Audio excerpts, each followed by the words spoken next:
What's up, gamers?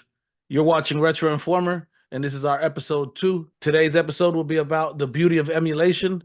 This is Too Loud Tech, and I'm Javi from Javi Play Retro. we're about to get this show cracking.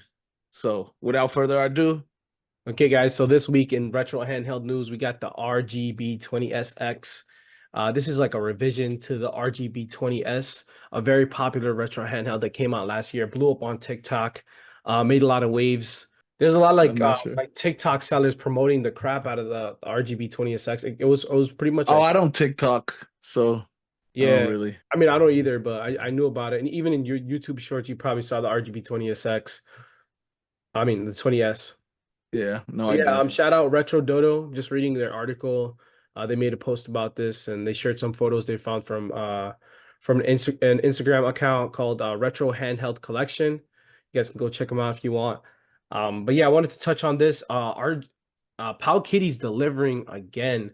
They noticed the success of the RGB 30 with its 1x1 screen, and now they're bringing it to a vertical handheld.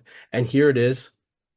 So not only did they give us the same display, 4-inch 720 by 720 display that was on the RGB30. They also fixed the orientation of the controls. So if you guys know, the RGB20 had the joysticks up top, and then it had the D-pad and the action buttons under, which I know was a deal breaker for not only myself but a lot of other people, because it doesn't make sense and it's kind of uncomfortable to use. Your hands are always going to be down here trying to play. It just really doesn't make sense. This is the correct orientation, and they finally gone ahead and fixed it with this new thing. They also dropped some crazy colors. I'm gonna let Alex talk about the colors real quick. I know he wants to talk about this one right here. Go ahead, bro. Yeah, so I think that this color is super unique. I know probably I'm different than a lot of other people, but I like that tan color with the wooden colored accessories, the joysticks being that color. We've never seen Joy-Con joysticks that color. And I just don't think that we're gonna see a lot of other consoles come in this colorway. So I would like to pick one up in this color for sure. Yeah, this definitely seems like kind of like a collector's piece. Just this colorway by itself. Like, how did they even get those joysticks in this color? This has to be custom or something. Um, I hope they're not painted. That would suck. I'm not gonna I lie. I don't think so. I don't think so. Um, but yeah, they have some other colors here. They got that beautiful yellow, Taxi. orange taxi yellow that I got Yeah. here. This is probably a bestseller for them. I wanted to touch on this color right here, this gray with the blue buttons, kind of Gorgeous. SNES kind of inspired kind of design. I really, really like it. Really messing with this one. It's probably the pick. This is definitely the color I'm gonna pick up. If Those no face one else, buttons definitely make it pop for sure. yeah, for sure. Like, it'd be basic if it was just black, but it just has those, just a little touch of color. I think is really sets it apart. It did. It did I also great. wanted to mention too, like, just the size of the display, the screen to body ratio of this device is massive. Like, it's just like this takes up, like, the screen takes up, looks like 60 to 70% of the handheld. But your games gonna look nuts on this thing. I'm looking forward to it. I'm not gonna lie. So I think that the RGB30 is super underrated. I think that some people painted it as a really niche device when if you decide to or if you know and just put it in 8x7, you're able to play most content and it looks beautiful. The screen on the RGB30 is amazing. The colors are so vibrant and actually I would like to show it real quick right here on screen. It's exceptional, bro. Yep. Very, very nice screen. So to have this in a vertical, I mean, I really enjoy this device. I always find myself picking it up and using it way more than I expect to. If I put down the Retroid to charge it or to load some ROMs or I'm working on something else, I always end up picking this device up, playing some games. So I think that this one is gonna be a hit. I do. Yeah, I agree. They've also jumped on the common trend we're seeing now with the shoulder buttons. They're giving it this slope design where the R2 and L2 are a little bit higher raised, which is nice. Um, just to help you differentiate between the L2 and R2 and stuff like that. I think it's a Super nice little helpful for touch. sure. because like even some more expensive verticals didn't come with that, you know, but I think some of them were released a lot longer ago, like the 353V. They're both very flat. It's hard to tell them apart.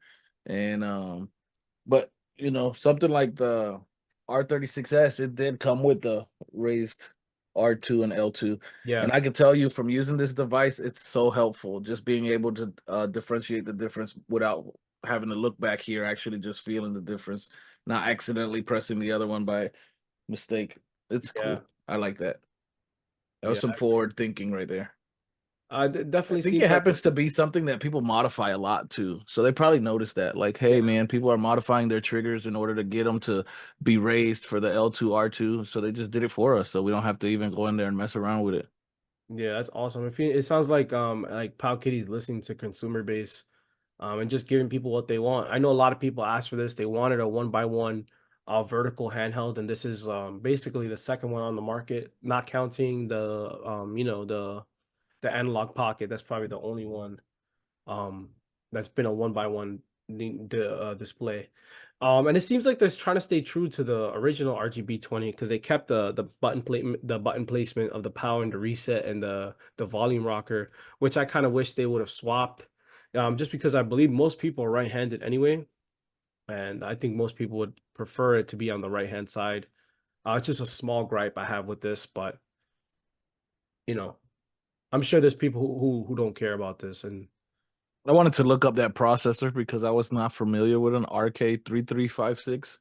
I didn't know if it was a typo maybe, but yeah, you know, it's a processor. It's a quad core, maximum frequency of 1.8 gigahertz.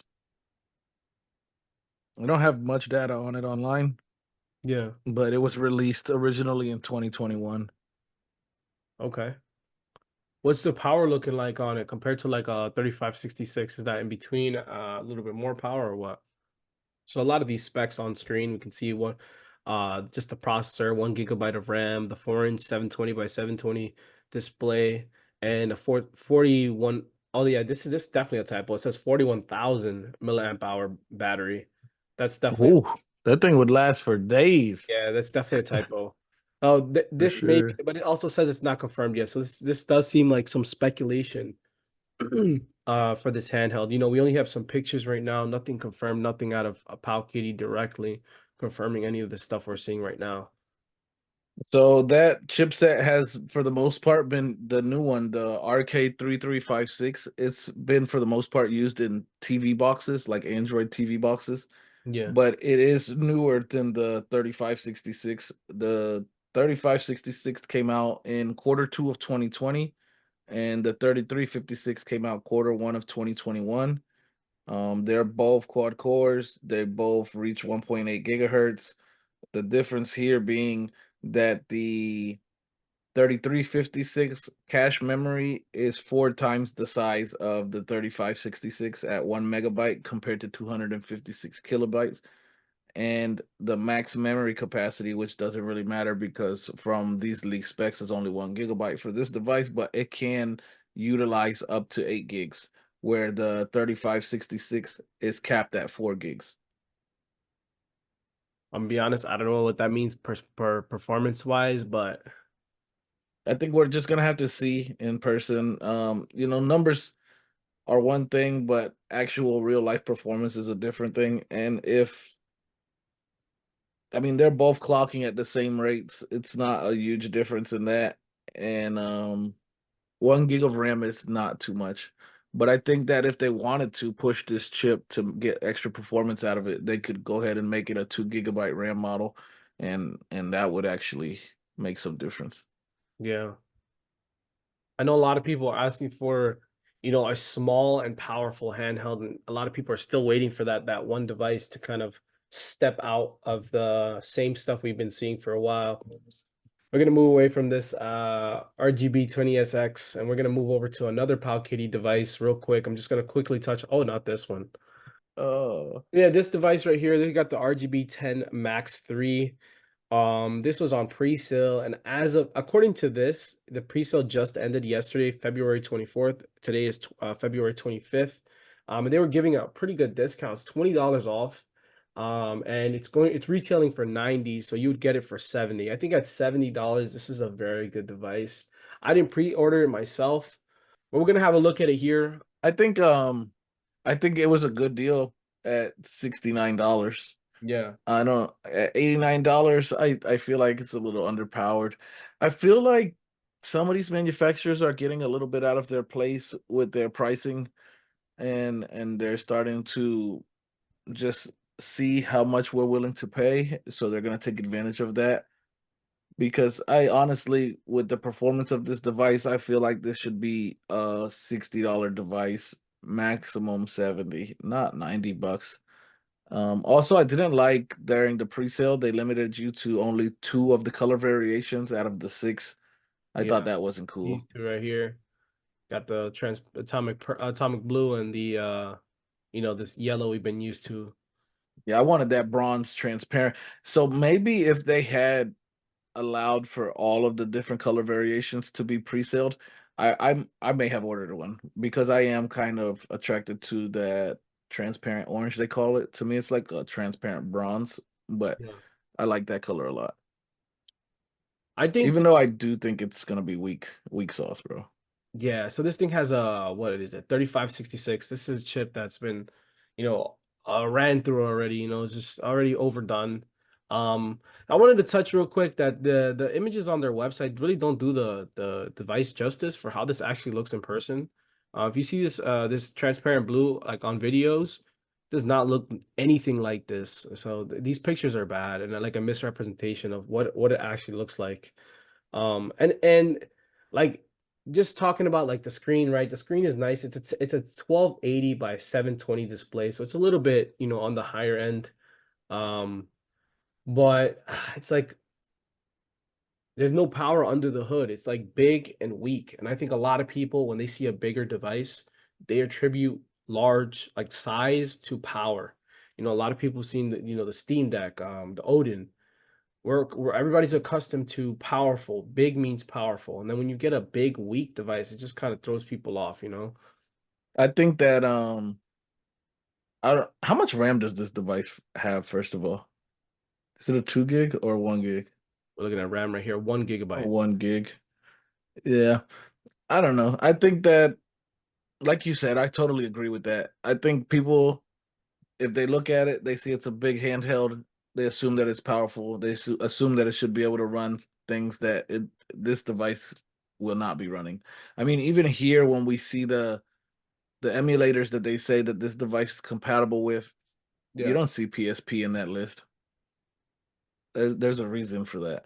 Yeah, it says MAME and N64, PlayStation, CPS3, Neo Geo, uh GBA, NES, like all these systems, you could just probably play this on a better form factor. This is a 16 by 9. Like, Bro, you could play them on a potato.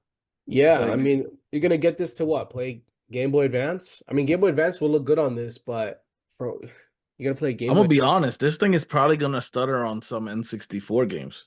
Yeah, absolutely, it will. 100%. 100%. Without a doubt. Because even it's trying to push out more pixels to a 720p device. Yep. It's not gonna perform.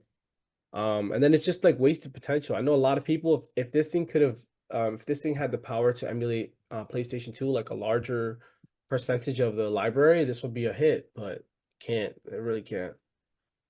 So I think with my brain that I'll just play. So I think that the RGB30 is a better purchase than that, in my personal opinion. I yeah, do. I know that a lot of people misrepresent this device like, oh, it's a Game Boy only device because of the 1:1 ratio. yeah, But, as you've pointed out before, putting this thing in 8:7 makes you be able to play a lot more stuff and it doesn't look super stretched or bad. There's not big old black bars around the screen. It actually looks really good. So I think personally, I'd prefer a 30 over that. yeah. I think this device it looks a little bit like more comfortable as far as like the ergonomics. I love that they rounded this so much and it has kind of like grips on the back. If we looked over to this image right over here, so that's something, and it has a stacked shoulder button. So there's a few things going for it. But you can't, I feel like you can't really beat like the compactness of this device, right? Like this is kind of like it's like the perfect size. It's like so wide and good and like I thought I this mean, was a lot bigger in person, but it's actually really small for a 4-inch screen, you know? another thing is like you got the stack shoulder buttons, you have your joysticks, but what consoles are you playing that's really taking advantage of that if the system is weaker? Yeah. Well, like you're probably playing widescreen PS1 at most or something, but At the most, bro. that's I don't know if that makes sense. I just I don't know. This device doesn't make sense. It is cool looking. It has a nice body, a nice shape, a nice screen. I wish that they would have just used this on the Pro model. The screen and the body, put the interior, the chip, the RAM, everything from the Pro model into this one. And I think that would have been a win because the Pro model's screen resolution is weird anyway.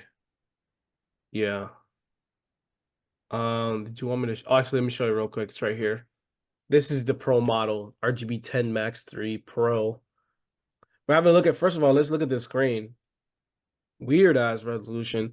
845 by 480. It's just like they threw some random numbers at the wall and just saw what stuck, and that's the resolution they went with. Um With a 5.5 with a 5-inch screen, bro. Wait, it says 5 inch. this is confusing. It says 5-inch screen there, and then in the little box, it says 5.5-inch screen. Yeah. So Yeah, that's weird. maybe they don't know either. Yeah, they haven't decided yet. And then this chip right here, Amlogic A 311D. I don't know anything about this chip. Me Um, either. but You I see don't know. that this device though, they do market PSP for the emulator support. Yeah. I don't know. I don't know what I know you mentioned that this they're like ripping off Retroid with their design. It kind of looks like it resembles like a 2S or a It Retroid Pocket does. 2, right? It does. And why do they I mean, they did it with that weird device we were just laughing at, but why do they throw extra buttons onto their devices? Like Yeah. this F1 and F2 key on the front.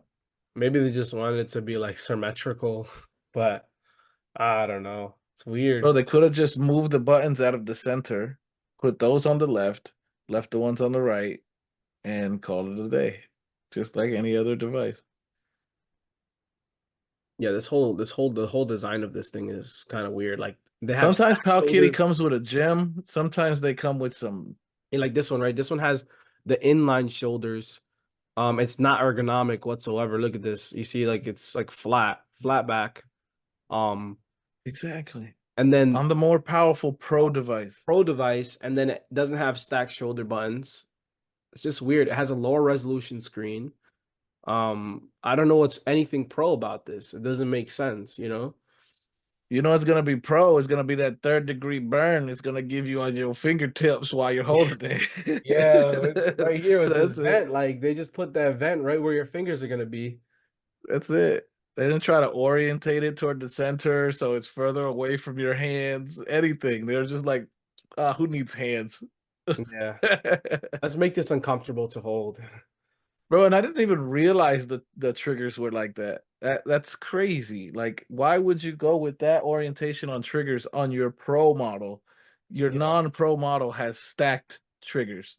Yeah, it doesn't make sense. It doesn't make sense. I don't know what How Kitty's trying to do with this device at all. At all. Major miss, bro.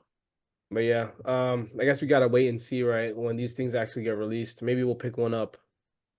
I wouldn't pay for this to be honest, bro. I can't pay for this. I'm not Yeah, I was gonna say I'll pick one up if it's $60. yeah, I'll pick it up on sale or something, or get a review Yeah. from a company. But me myself paying for this, I don't know, man. This thing's it's not for me. But yeah, Right. I did want to also touch on this device real quick. Uh, Yes. the TrimUI Smart Brick. This was supposed to be another one-by-one device that we were talking about over a year ago. This is January 6th, 2023. And this is just like the only picture we got.